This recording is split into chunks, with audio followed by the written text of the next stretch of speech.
Kung papipiliin ka, mahal mo o mahal ka? Kasi Mami, hindi usually, pwedeng both. o hindi naman talaga pwedeng both eh. Kasi katulad yan. O sige, bigyan kita sitwasyon. Meron kang dalawang parang na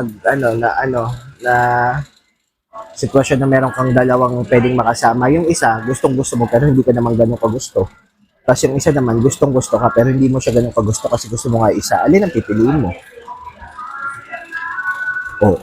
Ano, sige. So, tanong yan ha. Sino mas pipiliin mo? Mahal mo o mahal ka? Bakit both? Hindi nga pwedeng mangyari yung both eh. Paano mangyari yun? Bakit hindi pwedeng both? Eh, di ba yun nga yung purpose nung pag, Oo, hindi. Ibig sabihin may ganun. Pero in a situation ano mo? nga, ano ang pipiliin mo? Kasi parang kapag ganun, parang pilit, parang magsisettle ka na lang. So, ano yung nga pipiliin mo? Yung mahal mo. Pero hindi ka nga mahal. So, i-rephrase ko yung Kapag question. talagang kailangan, edi dun sa, I-rephrase ko yung question. Ano pipiliin mo? Yung mahal mo, pero hindi ka ganun kamahal? O yung mahal ka, pero hindi mo ganun kamahal? edi dun na lang ako sa mahal ako. Kasi, Oo, bakit? hindi naman mo sinabing as in hindi ko mahal eh. Hindi ko ganun kamahal. Oo. So, mahal ko pa din. Yun lang yung ano mo. Okay lang sa'yo i-give up yung mahal mo, pero hindi ka rin ganun kamahal. Kasi in a sense, same din. Hindi ka lang niya kasing mahal ng pagmamahal mo sa kanya, pero mahal ka din niya. O ano? Na. Ano? Ayun na nga, dun pa din sa una kong sagot. Very good. Si mama, ang point naman daw niya, ang pipiliin mo is Yung mahal mo? yung mahal ka. Oo. Pero yung kanya mas deeper naman sa'yo. Sa'yo ang gulang na sagot mo eh. Sa kanya, yung sagot niya, piliin mo yung mahal ka kasi ang pagmamahal natututunan.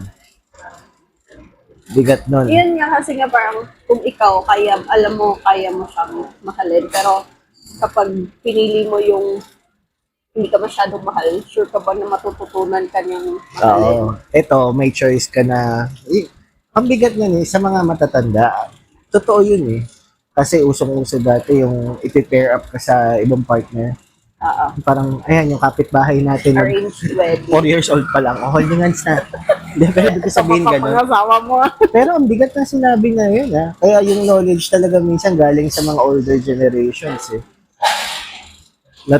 Yung pagmamahal na tututunan, yun ang pinaka-term ng pagmamahal na tututunan. Kakasama mo, kakakita mo sa kanya, kaka kaka-endure or kakabuhay mo na magkasama kayo na sooner or later matututo ka marirealize mo, puta, mahal ko na rin to. In fact, kahit naman tayo mga bata, ganun eh. Hindi ko sabihin yung mga bata, ganun naman yung pagmamahal. Hindi naman yung paggising ng bata, mahal mo na yung mami mo. May lukso ng dugo, pero hindi ganun katindi. Ang pagmamahal, nabubuo through consistency kasi yan. Hindi yan, totoo yung love at first sight, pero more often than not, infatuation kasi yan eh. Either nagagandahan ka, nagagwapuan ka, may trait kang gusto sa kanila. Pero, pag sinabi mo ng love, mabigat yun. Ang love, dumadating yan by consistency. Paulit-ulit mong ginagawa, paulit-ulit mong nakakasama hanggang this is it, pansit. Pero at least kapag pag medyo young ka pa ganon, parang hindi pa kasi ganon ka-pressure eh na kailangan ito na, sige na, ito na. Totoo. Yun nga ang weird eh. Yung mga, kahit matanda ka na eh. Ano.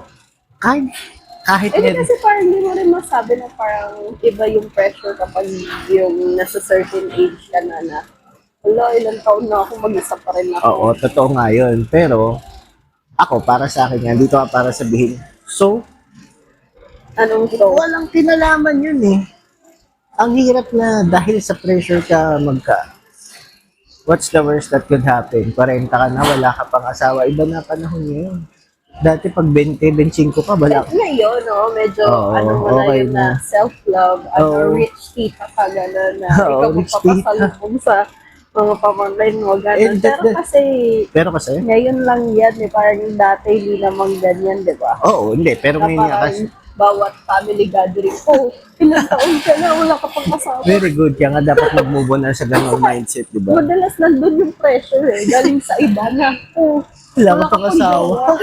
Hindi mo boyfriend. Kaya nga, ilang taon ka na, single ka Saka pa din. nagkakaroon ng maling ideology sa pagiging matandang lalaki. Oo, kaya kahit parang sa'yo okay lang, pero parang hindi siya tanggap ng iba. Parang kayo po ba yung mag-isa? Believe it or not, tangina, totoo, may mga taong gusto lang talaga maging masaya mag-isa eh. Oo. And buti ngayon, sa panahon ngayon, walang nagbe-blame sa kanila. Di ba uso na rin yung parang sinasabi na ako mismo ayoko mag-anak. Na ganun. Kung doon ka masaya. Kaya kung nama-mindset or parang nauudyo ka ng ng pamilya mo na tangin.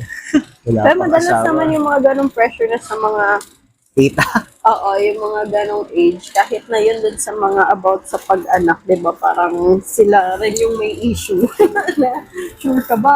Ngayon mo lang nasasabi yan, mga ganon. Pero hindi naman ibig sabihin, dapat hindi sila magpapa.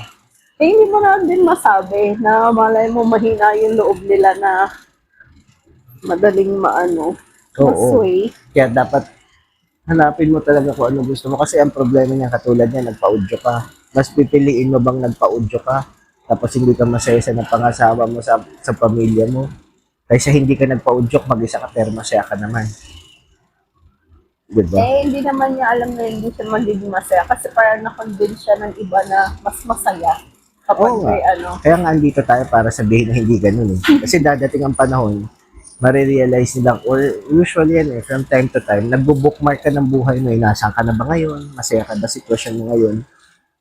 Usually, lahat ng mangyayari sa'yo in the future, pag binacktrack mo, merong history sa past yan kung nasaan ka at certain time, kung ba't nag-lead dito yung buhay mo, makikita mo one of your decisions before, ayun So yun, dapat di sila magpapapressure.